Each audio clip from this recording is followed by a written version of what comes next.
సంఘానికి తెలియజేస్తున్న సత్యం ఏంటంటే, కొరింథీ 2వ పత్రిక 3వ అధ్యాయంలో 3వ వచనంలో పౌలు గారు ఒక మాట చెప్తున్నాడు. గట్టిగా చదవండి. రాతి పలకల మీద కానీ సిరాతో కానీ వ్రాయబడక మెత్తని హృదయములను పలకల మీద జీవము గల దేవుని ఆత్మతో మా పరిచర్య మూలంగా వ్రాయబడిన క్రీస్తు పత్రికే ఉన్నారు. ప్రియమైన సంగమా, ఈ ఉదయకాల సమయంలో రాతి పలకల మీద వ్రాయబడిన పరిచర్యని గురించి అపోస్తలుడైన పౌలు కొరింథీ సంఘానికి రాస్తూ ఉన్నాడు. ఒక విశ్వాసగా ఈ సత్యాన్ని మనం గ్రహించాలి. పౌలు కొరింథీ సంఘాన్ని స్థాపించాడు. పౌలు కొరింథీ సంఘంకు కొరింథీకి వెళ్ళి సువార్త ప్రకటించే సంఘాన్ని స్థాపించాడు. అక్కడి నుంచి వేరే ప్రాంతానికి వెళ్ళాడు. పౌలు రెండోసారి రావాలి. అక్కడికి వచ్చి యెరూషలేముకి వెళ్ళాలనుకున్నాడు. ముందుగా తిమోతిని పంపాడు. తిమోతి వెళ్ళి కొరింథీలో జరుగుతున్న విషయాల్ని పౌలు గారికి చెప్తూ ఉన్నాడు. కొరింథీలో ఆ సమయంలో దుర్బోధనలు అనేవి జరుగుతూ ఉన్నాయి.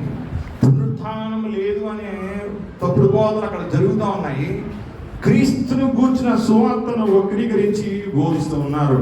ప్రియమైన సంగమా, ఈ ఉదయ కాలంలో పరిశుద్ధ గ్రంథం మనకు తెలియజేసిన సత్యం ఏమిటంటే, మన బోధ అది ఆత్మమూలమైనదా లేదా దురాత్మమూలమైనదా, అది కూడా మనం జ్ఞాపకం చేసుకోవాలి.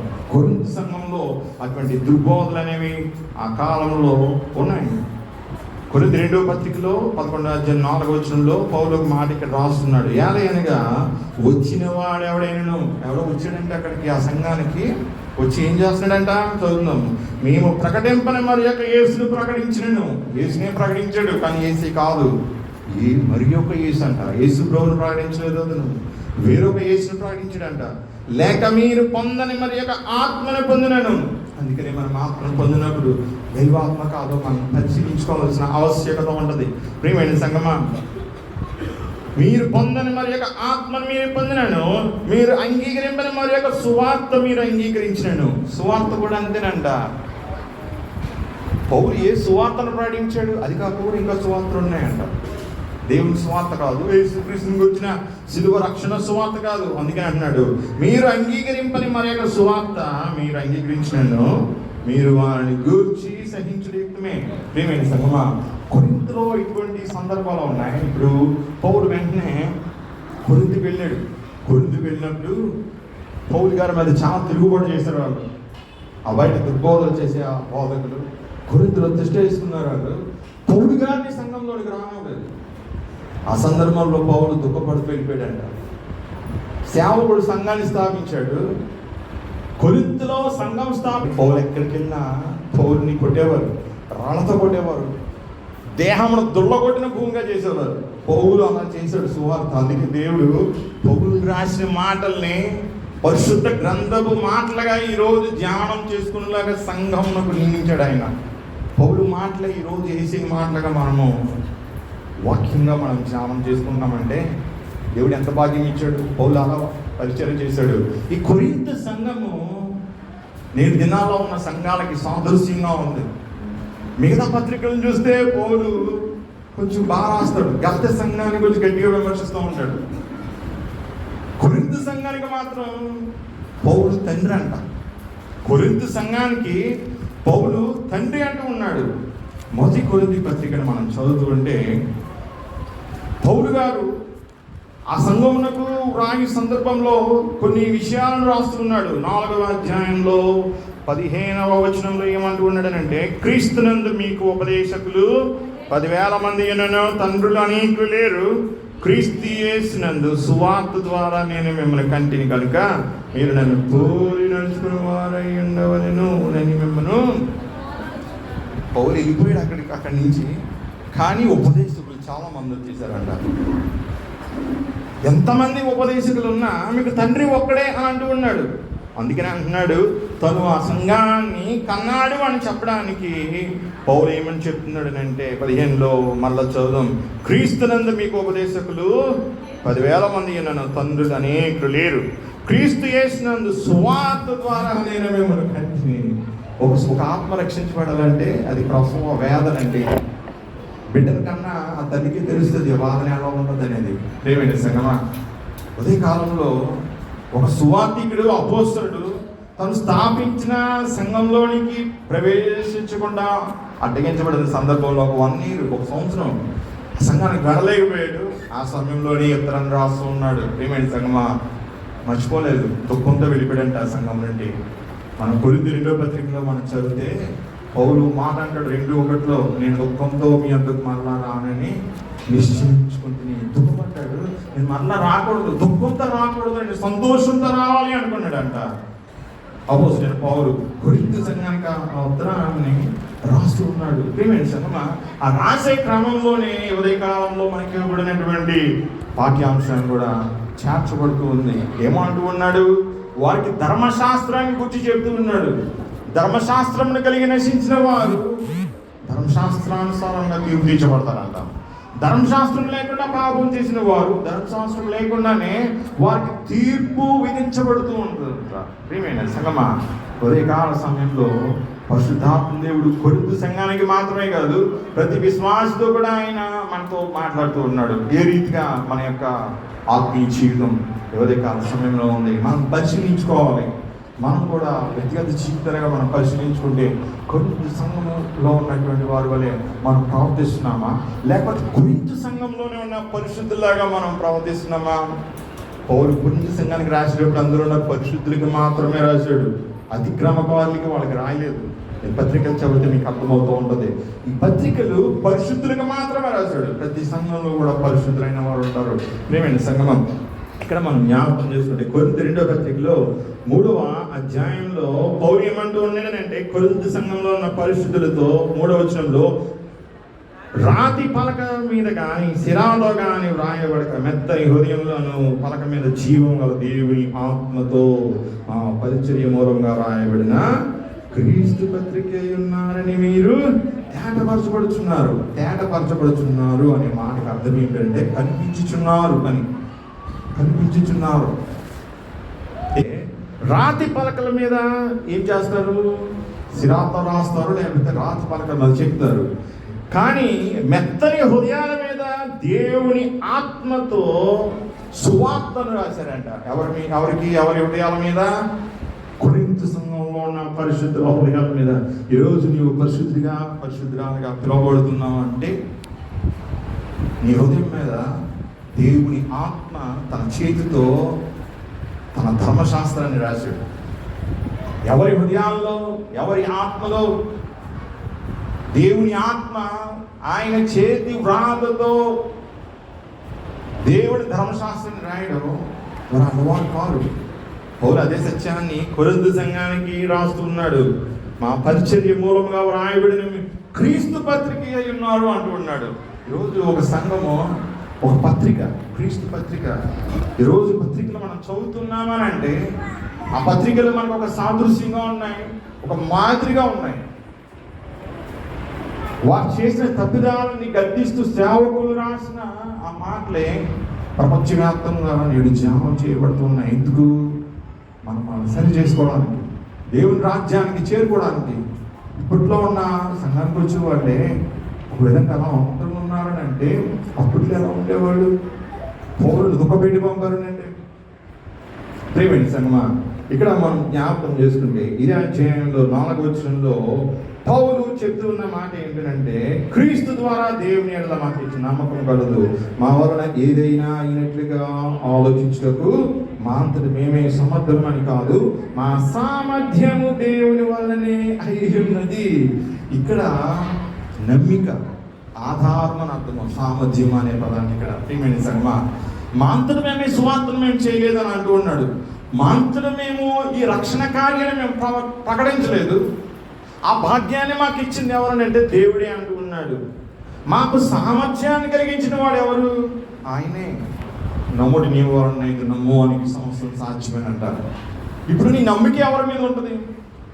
నువ్వు దేవుని మీద నమ్మకం ఉంటే నీకు వ్యాధి వచ్చినా, మరణం వచ్చినా దేవుడు నిన్ను లేపగలుగుతూ ఉంటాడు.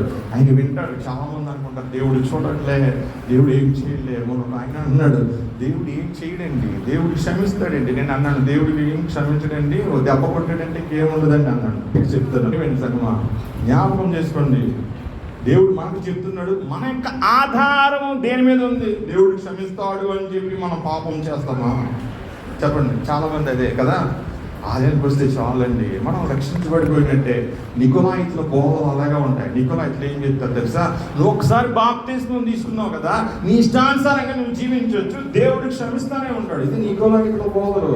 అటువంటి బోధల్ని 7 సంఘాలకు రాస్తున్న లేఖల్లో ప్రభు వారిని గద్దిస్తూ ఉన్నాడు. అటువంటి వారిని సంఘంలో ఉండనివ్వదని చెప్తున్నాడు. వాక్యం ఏమని చెప్తుంది మనకి? నువ్వు తప్పు చేసావు, నువ్వు సరి చేసుకో అని చెప్తూ ఉంటుంది. కానీ నికోలాయితులు అలా చెప్పరు. పౌలు కాలంలో కూడా ఈ సంఘాలన్నింటిలో అదే పరిస్థితి. కొరింథీలో కూడా అంతే.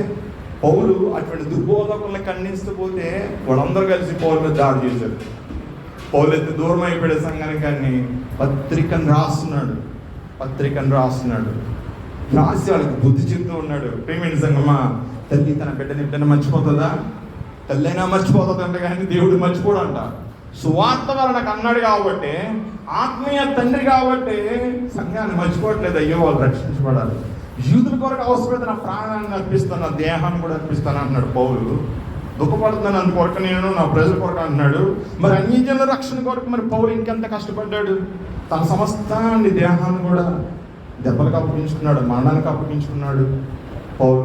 ప్రియమైన సంగమా, ప్రసవ వేదన పట్ల తల్లికి తెలుస్తుంది బిడ్డ యొక్క విలువ ఏంటంటే, కానీ బిడ్డకు తెలియదు తల్లి యొక్క విలువ. ప్రియమైన సంగమా, పౌలుని కూడా ఆ సంఘస్థులు అదే రీతిగా అవమానించి పంపిస్తూ ఉన్నారు. ఇక్కడ మనం జ్ఞాపకం చేసుకుంటే పౌలు ఏమంటున్నాడు? మీ మధ్య మేము చేసిన పరిచర్య అది మా సామర్థ్యం కాదు. అది ఈరోజు మీరు మమ్మల్ని తిరస్కరిస్తున్నారు. మేము మీ మధ్యన పరిచర్య చేసాము అంటే దేవుని ఆత్మ వలన. ఈరోజు అనేక మంది బోధకులు ఉన్నారండి, అనేక మంది సువార్థికులు ఉన్నారు, ఎంతో మంది బోధకులు ఉన్నారు. అందుకనే సేవకులైన వారి విషయంలో జాగ్రత్తగా ఉండాలి. ఎవరు దేవుని సంబంధమైన వారు, ఎవరు దేవుని సంబంధమైన వారు కాదు, ఏ సువార్త దేవుని సంబంధమైనది, ఏ సువార్త దేవుని సంబంధమైనది కాదని మనం గ్రహించుకోవాలి. అడగాలి ఏసేని, ప్రభువా ఇది నీ నుంచి వస్తున్న వర్తమానమైనా కాదని గ్రహించే హృదయాన్ని, జ్ఞానాన్ని దేవుడు ప్రతి వ్యక్తికి కూడా ఇస్తూ ఉంటాడు. కొరింథీ సంఘము ఆ జ్ఞానాన్ని కలిగి కూడా దాన్ని స్వీకరించలేక దుర్బోధలకు అది వెళ్ళిపోతూ ఉంది. ప్రేమైన సంఘమా, ఇప్పుడు పౌలు ఆ సంఘానికి రాస్తూ ఉన్నాడు. రాతి మీద రాయబడలేదు ఈ నిబంధన. యూదులు రాతి మీద రాయబడిన నిబంధనకు గుర్తుగా ఉంటే, మీ హృదయాలని ప్రభువు దేవుని ఆత్మతో రాస్తున్నాడు. మీరు సిలువాని నిబంధన ద్వారా సంఘంలో చేర్చబడిన వారు అని అంటూ ఉన్నారు. ప్రియమైన సంఘమా, పాత నిబంధనలో ఆజ్ఞను అతిక్రమిస్తే శిక్ష ఉంటుంది, అవసరం మరణం కూడా ఉంటుంది. ఇప్పుడు కొత్త నిబంధన ఎందుకు వస్తుంది? ఒక అగ్రిమెంట్ బ్రేక్ అయినప్పుడు దాన్ని మరలా రాసుకోవాల్సిన అవసరం ఏర్పడుతూ ఉంటుంది. నువ్వు పరిశుద్ధుడిగా బ్రతికినంత వరకు మాత్రమే మొదటి నిబంధన నీ జీవితం మీద పనిచేస్తుంది. అది ఎప్పుడు ముగుస్తుందో తెలుసా? మొదటి నిబంధన నీ జీవితంలో నువ్వు పాపం చేసి నువ్వు శిక్షించబడతావు. నువ్వు శిక్షించబడిన తర్వాత నువ్వు మళ్ళా దేవుని యొద్దకు వచ్చినప్పుడు రెండవ నిబంధనలో నీవు ప్రవేశిస్తావు. దాన్ని కొత్త నిబంధనని బైబిల్ చెప్తావు. ఇర్మియా గ్రంథం చదువుతున్న సందర్భంలో 31వ అధ్యాయంలో ఆ 31 వచ్చి నుండి 34 వచనాల వరకు మనం చదువుతుంటే దేవుడు ఒక మాట అంటూ ఉన్నాడు. మీరు ఐగుప్తు నుండి వచ్చినప్పుడు మీ పితరులతో నేను చేసిన నిబంధన వంటిది కాదు అది. నేను వారికి పెనిమిటినైనను వారు నన్ను విడిచిపెట్టారు అంటూ ఉన్నాడు. ఇశ్రాయేలు ప్రజలంట ఆయనకి భార్య అంట, ఆయన వారికి భర్త అంట. ఈరోజు సంఘం కూడా అంత, సంఘము క్రీస్తుకి భార్య కదా. ఏమైంది సంఘమా? మొదటి నిబంధనలో ప్రజలు ఆయన తిరస్కరించారు కాబట్టి నిబంధన అక్కడ భంగం అయిపోతుంది. ఆ నిబంధనలు ఏముంటాయి? ఆశీర్వాదం ఉంటుంది, రెండోది కీడు ఉంటుంది. ద్వితీయోపదేశకాండం 28వ అధ్యాయం మీరు చదివితే మొదటి 14 వచనాల్లో ఆశీర్వాదాలు ఉంటాయి. 15 వచనం నుండి చివరి వచనం వరకు మీరు చదువుతూ ఉంటే శాపాలు ఉంటాయి దాంట్లో. అంటే మొదటి 14 వచనాలే చదువుతారు, కానీ 15 నుండి చివరి వరకు ఎంతమంది చదువుతారు? చదవరు. చదివితే మళ్ళీ పాపం చేయరు ఏ వ్యక్తి కూడా. ఒక ఇబ్బంది వచ్చిందంటే అది పాపం వలన వచ్చిందని కాదు. అది ప్రియమైన సంఘమా, ఇశ్రాయేలు ప్రజలు, యూదా ప్రజలు వారు పాపం చేయడం ద్వారా వారి దేశంలో నుండి వారు బయట దేశాలకు చెరగను పోబడ్డారు కదా. నిబంధన అంతటితో అయిపోయింది. కానీ దేవుడు ఒక మాట చెప్తున్నాడు, మీరు తిరిగి వచ్చిన ఎడలా నేను మిమ్మల్ని మళ్ళా చేసుకుంటాను అంటున్నాడు. అప్పుడు వారితో క్రొత్త నిబంధన చేస్తానని చెప్తున్నాడు. ఇర్మియా గ్రంథంలో 31 అధ్యాయం 31 నుంచి 34 వచ్చిన చదువుతున్న సందర్భంలో ఈసారి వారి హృదయాల మీద రాస్తాడంట. రాతి పలకల మీద రాశాను మొట్టమొదటిగా ధర్మశాస్త్రాన్ని. అందుకే మీరు అతిక్రమించాడు, అది మీ హృదయంలో లేదు. ఈసారి మీ హృదయంలో మీద నా ఆత్మ ద్వారా నా చేతి వ్రాతతో నేను రాస్తానని చెప్తున్నాడు. అందుకనే ప్రభు శిలువ మీద మన కొరకు మరణిస్తూ ఉన్నాడు బలి అర్పణగా. ప్రియమైన సంగమా, కొత్త నిబంధనలో మనం పాలు భాగస్తులమైనప్పుడు మన పాపం అనేది క్షమించబడుతుంది. ఇశ్రాయేలు ప్రజలకు ఆ భాగ్యం ఇవ్వబడింది. ఈరోజు అన్యజనులు అందరూ పాత నిబంధనలో పాలువారు కాదు కదా, కొత్త నిబంధన ద్వారా దేవుడి నిబంధనలో ప్రవేశిస్తూ ఉన్నారు. ఇప్పుడు అన్యజనులలో నుండి వచ్చిన ఎవరైనా వారు పాపం చేస్తే పరిస్థితి ఏమిటి? మళ్ళీ పాత నిబంధనలో ఉన్న అదే ధర్మశాస్త్రము పాపం చేసిన వ్యక్తి మీద ఉపయోగించబడతా ఉన్నది. ప్రియమైన సంగమా, చాలా మంది అంటారు ధర్మశాస్త్రం కొట్టివేయబడిందని. కొట్టివేయబడ్డం కాదు, ధర్మశాస్త్రం వలన వచ్చిన శిక్షను దేవుడు కొట్టివేస్తున్నాడు. ఏ విధంగా? ఆ శిక్షను తన కుమారుడి మీద వేసి మనకు నిత్య శాపము, మరణం అనే దాని నుండి విడుదలను గ్రహించి నిత్య జీవాన్ని తీసుకుని వెళ్తున్నాడు. కానీ నువ్వు ఎరిగి నువ్వు పాపం చేస్తే అదే ధర్మశాస్త్రం మళ్ళా నీకేం చేస్తుంది? శిక్షను విధిస్తూ ఉంటుంది, ఆపరేట్ అవుతూ ఉంటుంది. గడియారం చూసారా, అది ఎలా తిరుగుతూ ఉంటుందో, అది అలా తిరుగుతూ ఉంటుంది. కొన్ని ఆటోమేటిక్ మెషిన్స్ ఉంటాయి, ఎవరు నడపకపోయినా అవి అలా తిరుగుతూ ఉంటాయి. ఒక ప్రోగ్రామింగ్ ఉంటుంది కంప్యూటర్కి, మొబైల్కి కూడా అంతే.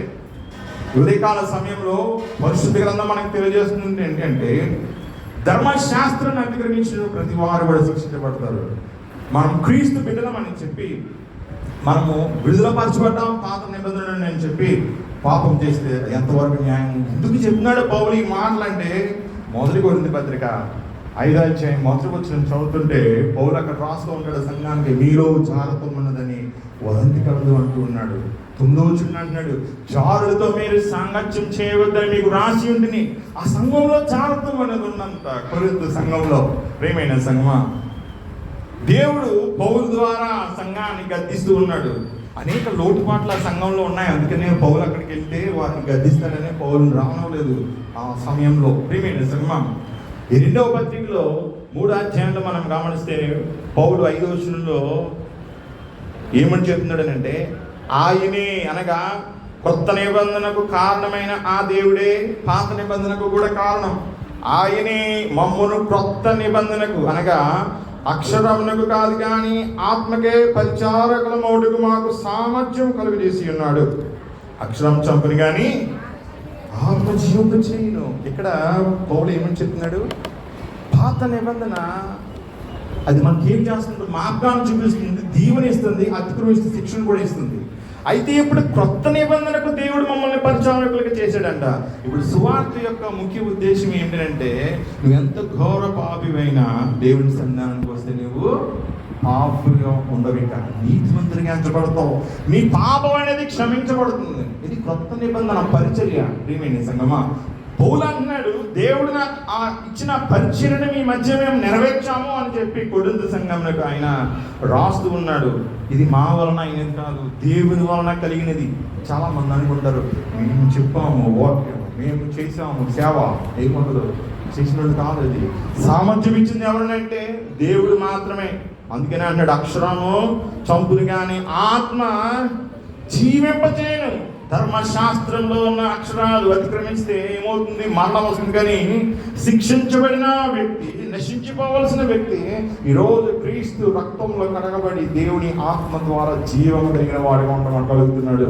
ఈరోజు నువ్వు నేను ఆలయంలో ఉండగలుగుతున్నావు అంటే ఆయన ఆత్మ ద్వారా మాత్రమే ఉండగలుగుతూ ఉన్నాం. ప్రియమైన సంగమా, పాపి అయిన వాడు దేవుని సమాజంలో ఏ రీతిగా కొనసాగలుగుతాడు? కానీ ఎవరి హృదయంలోనైతే దేవుని ఆత్మ రగిలించబడుతూ ఉన్నాడో, నివసిస్తూ ఉన్నాడో, జీవిస్తూ ఉన్నాడో, ఆ హృదయం దేవుని కొరకు ప్రకాశించేదిగా ఉంటుంది. ఆ జీవితం ఎప్పుడు కూడా జీవం కలిగినదిగా ఉంటుంది. అందుకని అంటాడు, ఆత్మ జీవింపచేయును. ప్రియమైన సంగమా, మనం జ్ఞాపకం చేసుకుంటే 6, 7, 8 వచనాలు చదువుతుంటే పాత నిబంధనను పౌలు ఏమని పిలుస్తున్నాడు అంటే మరణకారణము పరిచర్య అంటూ ఉన్నాడు. నిజమే కదా? మరణ కారణం ఒక పరిచర్య అంటూ ఉన్నాడు. లేవికాండం 18:5 చెప్పాను కదా, నా కట్టడలను నా ఆజ్ఞలను మీరు గైకొనియడలా మీరు బ్రతుకుదురు, వాటిని గైకొని వాడు వాటిని బట్టి బ్రతుకుతాడు అంట. ఒక నిబంధనలో ఉన్న ఆజ్ఞలను కట్టడలను అనుసరించి జీవించినప్పుడు నీకు మేలు కలుగుతుంది. అతిక్రమిస్తే అది మరణమే అంటూ ఉన్నాడు కదా. పౌలు చెప్తున్న మాట ఏంటంటే, ఆ పాత నిబంధన అది మరణ కారణం ఒక పరిచర్య, అది రాళ్ల మీద చెక్కబడిన పరిచర్య అంటూ ఉన్నాడు. ఎలా చెక్కబడింది రాళ్ల మీద? నిర్గమకాండం 32 15-16 వచనాలు చదువుతుంటే, మోషేకి దేవుడు 2 రాతి పలకలు ఇస్తున్నాడు. 2 రాతి పలకల మీద అటు కూడా దేవుని ఆజ్ఞలు రాయబడ్డాయంట. ఆ వ్రాత దేవుని చేతి వ్రాత అంట. ఆ వ్రాత దేవుని చేతి వ్రాత, రాళ్ళు కూడా దేవుడు చెక్కాడు, 2 రాళ్ళు కూడా. ప్రియమైన సంగమా, ఇక్కడ మనము జ్ఞాపకం చేసుకుంటే అది రాతి మీద చెక్కబడినటువంటి మాటలు, అవి దేవుని మాటలు. అది రాతి మీద చెక్కబడినటువంటి పరిచర్య అక్షరములకు సంబంధించిందంట. ఈరోజు ఒక గ్రామానికి కానీ, ఒక పట్టణానికి కానీ, లేకపోతే ఒక వీధులను కానీ వెళ్ళే సమయంలో ఎంట్రన్స్లో కొన్ని శిలాఫలకాలు కనబడుతూ ఉంటాయి. ఎవరు పెట్టారు ఆ శిలాఫలకము, ఏ సమయంలో పెట్టారు, ఎవరు వేశారు, ఆ సందర్భంలో ఎవరెవరు ఉన్నారు అక్కడ అని చెప్పి దాని మీద రాయబడుతూ ఉంటాయి. ఒక శిలాఫలకము ఆ సందర్భాన్ని జ్ఞాపకం చేయగలుగుతుంది కదా, అనేక సంవత్సరాల తర్వాత కూడా. రాతి మీద చెక్కబడిన పరిచర్య నేటికి ఉంది కదా. ఆ పరిచర్య నేటి కూడా చదువుకుంటున్నాం మనం. దేవుడు రాళ్ళ ద్వారా కూడా అబ్రహాము సంతానం పుట్టించగలడంట. యేసయ్య అంటున్నాడు కదా, రాళ్ళ ద్వారా కూడా మీరు దేవుని స్తుతించడం మానివేస్తే ఈ రాళ్ళు కేకలేస్తాయి అంట. యెహోవాకు స్తోత్రం అని, దేవుని కుమారునికి స్తోత్రం అని. ప్రియమైన సంఘం, ఈ రోజు నువ్వు మౌనంగా ఉన్నావంటే రాళ్ళు మొరపెడతాయి, రాళ్ళు దేవునికి స్తుతులు చెల్లిస్తూ ఉంటాయి. ప్రియమైన సంఘమా, రాతికి దేవుడు అంత భాగ్యాన్ని ఇస్తూ ఉన్నాడు, కానీ రాతి హృదయం కలిగిన వ్యక్తికి ఆ రాతి మీద రాయబడిన మాటలు దేవుని మహిమను ప్రచురిస్తుంటే రాతి హృదయము ఆ మహిమను స్వీకరించలేకపోతుంది. అందుకని నేను దినాల్లో చాలా మంది హృదయాల్లో కఠినత్వం అనేది ఉండదు. ఎందుకు ఉండదు తెలుసా? కొన్ని సందర్భాల్లో వాకింగ్ చెప్తుంటే కొంతమంది ఇబ్బంది పడిపోతూ ఉంటారు. ఎంత ఇబ్బంది పడిపోతారంటే వాక్యము వాళ్ళ పాపాలను గుర్తు చేస్తూ ఉంటుంది. కాబట్టి ఈరోజు బోధకుడి పరిచర్య ఏంటి? వాక్యం ఏం చెప్తుందో నువ్వు చెప్పాలి. నువ్వు చెప్పినప్పుడే కదా వారు మారు మనసు పొంది తామని సరి చేసుకునేది. దాని గురించి కూడా పౌలు ఉదయ కాలంలో మాట్లాడుతూ ఉన్నాడు. పౌలు ఏమంటున్నాడు? మరణ కారణముగా పరిచర్య అంటున్నాడు. రాళ్ళ మీద చెక్కబెట్టిన అక్షరములకు సంబంధించినదైనను మహిమతో కూడినది ఆయన అంటూ ప్రకాశించిందంట. మోషే ముఖచర్మం ఎప్పుడు ప్రకాశించింది? దేవుడితో ముఖాముఖిగా మాట్లాడే సందర్భంలో. ఉదయ కాలంలో నువ్వు దేవుడి బిడ్డగాని చెప్పుకుంటున్నావంటే నీలో నుండి దేవుడి వెలుగు రావాలి బయటికి. నీలో నుండి దేవుడి వెలుగు రావాలి. ప్రియమైన సంగమం, ఉదయ కాలంలో ప్రభువు మనకు తెలియజేసిన సత్యం ఏమిటి? మనం పరిశీలించుకోవాల్సిన ఆవశ్యకత ఉన్నది. 34 23 వచనం మనము చదువుకున్నాం. చదువుతారండి. 29 వచనం, నిర్గమకాండం 23, నిర్గమకాండం 34:29. మోషే సీనాయి కొండ దిగుచుండగా శాసనములు గల ఆ 2 పలకలు మోషే చేతిలో ఉండెను. అతడు ఆ కొండ దిగుచుండగా ఆయన అతనితో మాట్లాడుచున్నప్పుడు తన ముఖ చర్మం ప్రకాశించిన సంగతి మోషేకి తెలియలేదు. అందుకనే ప్రజలు మోషేను సమీపింప వెరచరి భయపడ్డారంట మోషేని చూసి. ప్రియమైన సంగమా, మనం చివరి 2 వచనాలు మనం చదువుతుంటే, చివరి 3 తర్వాత వచనాలు మనం చదువుతుంటే 33 వచనం, మోషే వారితో ఆ మాటలు చెప్పుడు చాలించి తన ముఖము మీద ముసుగు వేసుకొని ఆయనను మోషే యెహోవాతో మాట్లాడుటకు ఆయన సన్నిధిని ప్రవేశించినది మొదలుకొని అతను వెలుపలికి వచ్చే వరకు ఆ ముసుగు తీసివేసను. అతను వెలుపలికి వచ్చి తనకు ఆజ్ఞాపింపబడిన దానిని ఇశ్రాయేలీయులతో చెప్పెను. చేరవచ్చును. మోషే ముఖ చర్మము ప్రకాశింపగా ఇశ్రాయేలీయులు మోషే ముఖమును చూచి మోషే ఆయనతో మాట్లాడటకు లోపలికి వెళ్ళు వరకు తన ముఖం మీద ఆ ముసుగు వేసుకుని ఉన్నాడంట. కీర్తనలో 90వ సంకీర్తనలో మోషే ఒక మాట రాస్తాడు, చెప్తారు. 8వ వచనం, నీ ముఖ కాంతిలో మా రహస్య పాపములు. ముఖ కాంతిలో, ఎవరి ముఖ కాంతిలో? యేసు ప్రభు ముఖాంతో. మోషే ముఖాన్ని వారు ఎందుకు చూడలేకపోయారంటే వారి పాపాలు కనిపిస్తూ ఉన్నాయి. ఈరోజు నువ్వు దేవుని బిడ్డగా ఉన్నావనంటే, నువ్వు కొత్త నిబంధనల్లో నువ్వు ప్రవేశించావు అంటే నువ్వు యేసు క్రీస్తు ప్రభువును నువ్వు చూడాలి. అది చూసినప్పుడే కదా నీ ముఖం ప్రకాశించగలుగుతూ ఉంటుంది.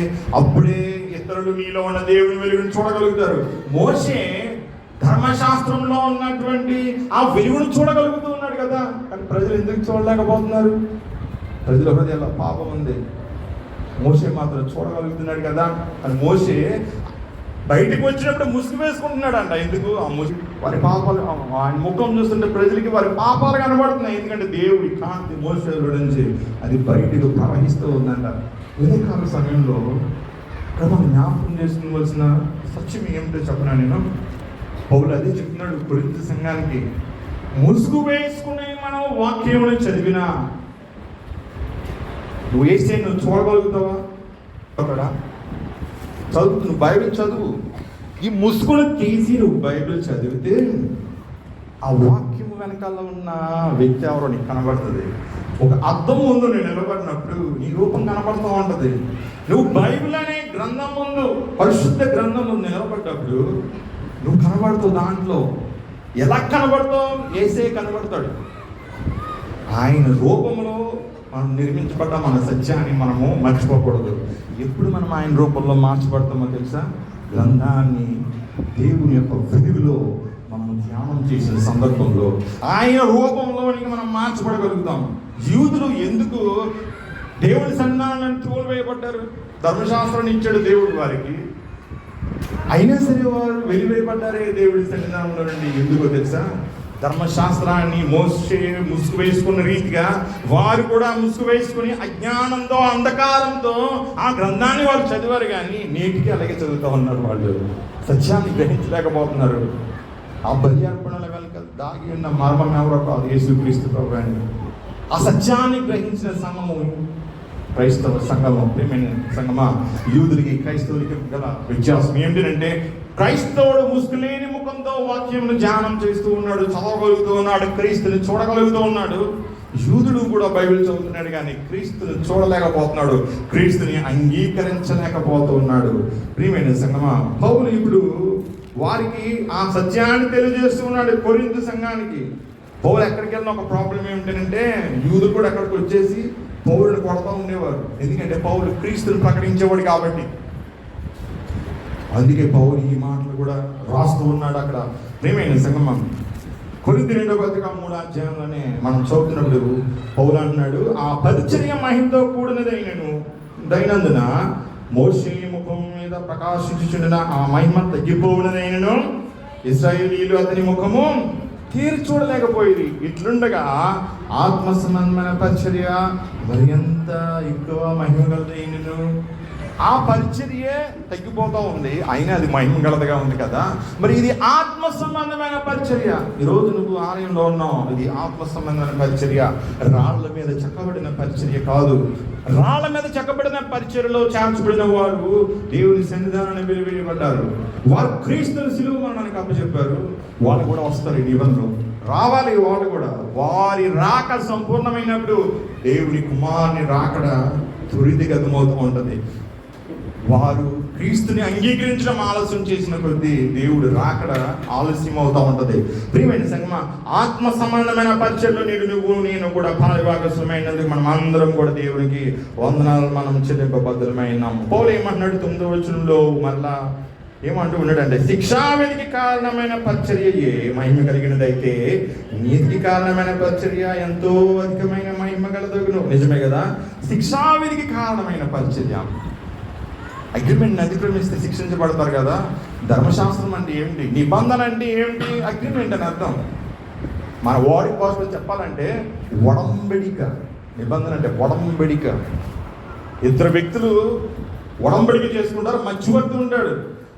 పాత నిబంధనలో మనం ఇక్కడ జరిగిన ఒడంబడికలో మోషేనే మధ్యవర్తిగా ఉన్నాడు దేవునికి ప్రజలకు మధ్య. నూతన నిబంధనలో దేవునికి ప్రజలకు మధ్య యేసు ప్రభు మధ్యవర్తిగా ఉన్నాడు, సిలువ మీద వేలాడుతూ ఉన్నాడు. అది ఆత్మ సంబంధమైన పరిచర్య. ప్రియమైన సంగమా, మోషే పరిచర్య శిక్షావధి కారణమవుతుంది, కానీ యేసు ప్రభు పరిచర్య శిక్షావధికి కాదు, మనల్ని జీవింపచేయడానికి కారణమవుతుంది. నువ్వెంత పాపమైనా సరే నీవు క్రీస్తు రక్తంలో కడగబడతావు అని చెప్తూ ఉన్నాడు. కొరింథీయులకు రాసిన మొదటి పత్రికలో పౌలు గారు ఆ సంఘంలో ఉన్న లోపాలని చూపుతూ ఉన్నాడు. 6వ అధ్యాయంలో వారి పూర్వ స్థితిని అక్కడ తెలియజేస్తూ ఉన్నాడు. 11వ వచనంలో ఏమంటున్నాడు? మీలో కొందరు అట్టివారైంటారు. ఎట్టివారైనారంట. పై భాగంలో మనము 7వ వచనం నుండి 10వ వచనం వరకు చదివితే ఎంతో మంది పాపం చేసిన వారిని గురించి అక్కడ రాయబడుతుంది. అన్యాయస్తుల గురించి, అక్రమం చేయవారిని గురించి, తమ పొరుగు వారికి అన్యాయం చేయవారిని గురించి. 9వ వచనంలో జారులైనను, విగ్రహారాధకులైనను, వ్యభిచారులైనను, ఆడంగితరము గలవారైనను, పురుష సంయోగులైనను, చదవండి, దొంగలైనను, లోపులైనను, త్రాగుబోతులైనను, దోషకులైనను, దోచుకున్న వారైనను, మళ్ళీ చదవండి, దేవుని రాజ్యమునకు వారసులు కానేరు. 11వ వచనం, మీలో కొందరు అట్టి వారైంటిరి కానీ ప్రభువైన యేసుక్రీస్తు నామమున మన దేవుని ఆత్మయందును ఏమయ్యారంట? వాళ్ళు కొడుగబడ్డారంట. కొడుగబడి పరిశుద్ధపరచబడిన వారై నీతిమంతులుగా చేర్చబడ్డారు. అంటే వాళ్ళు కొందరు ఆ రీతిగా ఉంటే నేడు సంఘంలో వారు పరిశుద్ధులుగా ఎంచబడుతూ ఉన్నారంట. ఈ విధంగా దేవుని నామం వలన, క్రీస్తు ఆత్మ వలన ఎంత పాపైనా సరే పరిశుద్ధులుగా మార్చబడగలుగుతాడంట. అలా ఉన్నారు మీలో మార్చబడిన వారు అని పౌలు కొరింథీ సంఘానికి రాస్తూ ఉన్నాడు. ప్రియమైన సంగమా, 2వ పత్రికలో కూడా పౌలు ఆ మహిమ గల పరిచర్యను గురించి రాస్తూ ఉన్నాడు.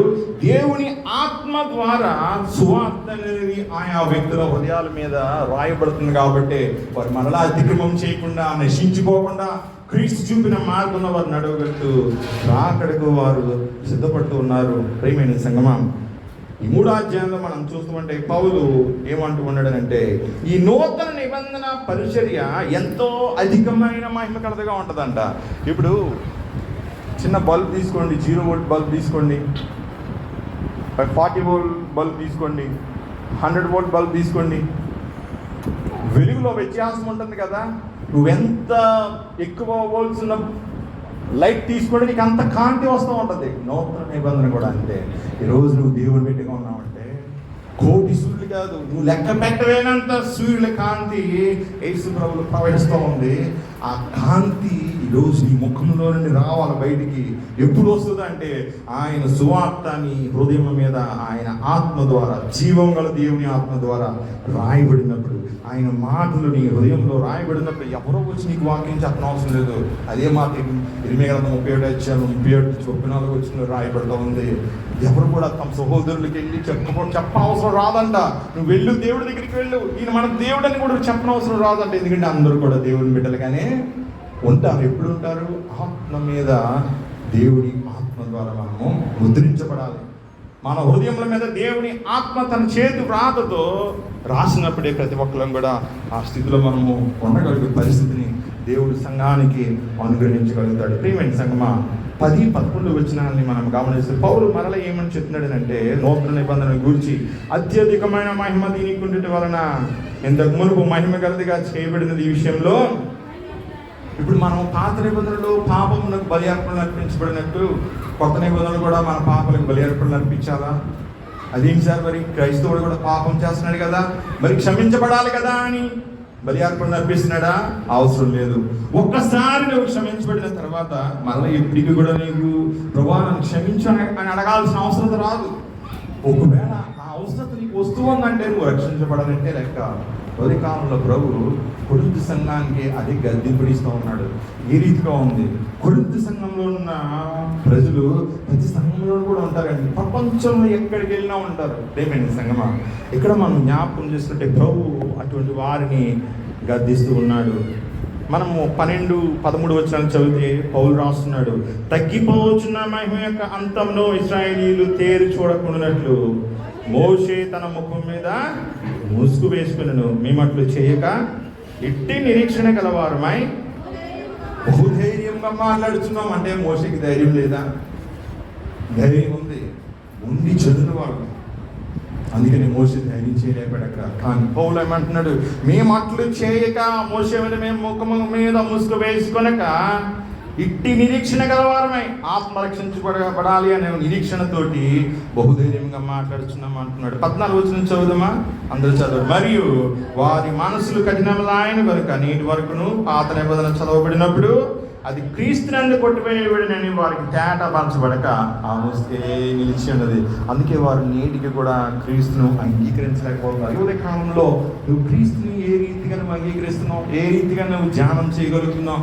నేటికి కూడా నువ్వు బైబిల్ చదువుతున్నావు కదా, బైబిల్లో నా ఆంతర్యాన్ని నువ్వు గ్రహించగలుగుతున్నావా? ఆంతర్యాన్ని గ్రహించగలుగుతున్నావా? ఆంతర్యం ఏమిటో కాదు, యేసు ప్రభువే. ఆయన నువ్వు చూడగలుగుతూ ఉన్నావా? పౌలు ఏమంటాడంటే 14 వచనంలో ఇంకా కంటిన్యూ చేస్తుంటే ఆ ముసుగు గురించి ఇక్కడ చెప్తున్నాడు. అది క్రీస్తునందు కొట్టివేయబడెను అని వారికి తేటపరచబడక ఆ ముసుగే నీటికి నిలిచి ఉన్నట్ట. చాలా మంది ఏమనుకుంటారంటే ఇక్కడ పాత నిబంధన కొట్టివేయబడిందని చదువుతుంట కాదు, అక్కడ ముసుగు గురించి రాయబడింది. నువ్వు ఆ ముసుగును తీసివేసుకోవాలంటే అది నీ వల్ల కాదు. పెళ్లిలో పెళ్లి కుమారుడు పెళ్లి కూతురు ముక్కు మీద ఉన్నటువంటి ముసుగును తీసివేస్తాడు. యేసు ప్రభు కూడా నీ హృదయం మీద ఉన్న అజ్ఞాన అంధకారం అనే ఆ ముసుగును ఆయన తీసివేస్తూ ఉన్నాడంట. అది అర్థం అక్కడ. అంతేగాని పాత నిబంధన కొట్టివేయబడదండి, ఎప్పుడు కూడా నెరవేర్చబడుతుంది. రాతి మీద చెక్కబడితే ఇప్పుడు అదే మాటలు మన హృదయం మీద దేవుని ఆత్మతో రాయబడుతూ ఉన్నాయి. ఇదే కాలంలో నీ హృదయం మీద దేవుని ఆత్మతో రాయబడిన ధర్మశాస్త్రం ఉందండి? ఎవరికైనా హృదయం మీద దేవుని మాటలు ముద్రించబడ్డాయని అంతమంది ధైర్యంగా మీ హృదయాల్లో మీరు చేయవేసుకొని చెప్పండి. ఎవరు చేతులు పైకి ఎత్తడం అవసరం లేదు. మీ హృదయాల్లో రాయబడి ఉందా ధర్మశాస్త్రం? సీనాయి పర్వతంలో దేవుడు రాసిన ధర్మశాస్త్రం ఈరోజు నీ హృదయంలో ఉందా? అయ్యే అతిక్రమించినందుకే యేసు ప్రభు శిలువ మీద బలి అర్పించబడ్డాడు. ఈరోజు అన్యజనులకు కూడా దేవుడు ఆ భాగ్యాన్ని ఇస్తూ ఉన్నాడే. ఇంత గొప్ప రక్షణ భాగ్యాన్ని పొందుకున్నాం మనం నిర్లక్ష్యం చేయకూడదు. ఒక రోజు వస్తుంది, ఆ రోజు ఆయన మేఘమారుడునే వస్తాడు. వచ్చిన సందర్భంలో ఆయన ఎదురు మనం నిందారహితంగా ఉండాలంటే మన హృదయాల మీద ఆయన ముద్ర ఉండాలి. దేవుని ఆత్మ అంట మన హృదయాలకి సంచికరువుగా ఉన్నాడంట. ఆయన ఆత్మ మన మీద ముద్రించబడిందంట. సంచికరువు అంటే మధ్యవర్తి అని అర్థం. ఒక మీడియేటర్గా ఉన్నాడు. దేనికి? మన నిత్య రాజ్యంలో మన స్వాస్థ్యం ఉందంట. ఆ స్వాస్థ్యానికి తీసుకుని వెళ్ళే బాధ్యత ఎవరిదంట? పరిశుద్ధాత్ముడిదని అక్కడ ఎఫెసీ పత్రిక 1వ అధ్యాయంలో పౌలు రాస్తూ ఉన్నాడు. ఈరోజు నేను పరలోకానికి వెళ్ళిపోతానండి చేస్తామంటే అందరూ ఎత్తుతారు. ఎవరి హృదయం మీద ఆ ముద్ర? దేవుని వాక్యం అనే ముద్ర. ఆ ముద్ర ఉన్నప్పుడే దేవుని కుమారుడు ఆ ముద్రను చూసి, దేవుని ఆత్మ ముద్రను చూసి ఆయన రాజ్యంలో చేర్చుకుంటాడు. ఈరోజు ఎంతమందికి ఉంది ఆ ముద్ర? రాతి మీద రాయబడిన పరిచర్య కాదు, అది దేవుని ఆత్మతో రాయబడిన పరిచర్య. ఎంతమందికి ఉంది? ఉంటే నువ్వు దేవుని రాజ్యాన్ని చేరుకుంటావు. కొరింథీ సంఘానికి అదే రాస్తున్నాడు. అదే కాలంలో పరిశుద్ధాత్ముడు మనకు తెలియజేస్తున్న సత్యం ఏంటంటే అజ్ఞానాంధకారంతో ఉండగా, పరిశుద్ధ గ్రంథాన్ని అజ్ఞానాంధకారంతో చదవక ముస్లిం ముఖంతో చదవమని చెప్తున్నాడు. చాలామంది తమ వేషధారణను కప్పుకుంటూ ఉంటారండి, కానీ క్రీస్తును కనుపరిచేవారు ఆయన చూపగలుగుతూ ఉంటారు. పౌలు వాళ్ళు ఈరోజు నువ్వు క్రీస్తుని చూపగలుగుతూ ఉన్నావా? అలా ఉండమని వాక్యం కాలంలో మనకి చెప్పబడుతూ ఉంది. నువ్వు సిద్ధపడుతూ ఉన్నావా? నువ్వు సరి చేసుకుంటావా? నీలో ఉన్న పాపమును సరి చేసుకొని క్రీస్తు కొరకు బ్రతకగలుగుతూ ఉంటావా? కొద్ది సమయంలో మనం ప్రభు రక్తంలో శరీరంలో పాల్పంపులు పొందగలుగుతున్నాం. సిద్ధపడుతున్నాం. ప్రభా, ముసులేని ముఖంతో నీ సన్నిధానంలో నేను ప్రవేశించడానికి కృప నేను అడుగుదాం. నీ రాజ్యానికి వాల్సినప్పుడు నీ కృప నేను అడుగుదాం. పాపమును క్షమించి తండ్రి, నీ ఆత్మను ముద్రించి తండ్రిని అడుగుదాం. ఆ రీతిగా చేయడానికి పరిశుద్ధాత్మ దేవుడు మనకు సహాయం చేయని గాక. సమస్త జ్ఞానాన్ని మించిన దేవుని సమాధానం యేసుక్రీస్తు వలన మీ హృదయములకు తలంపులకు కావలియుండును గాక.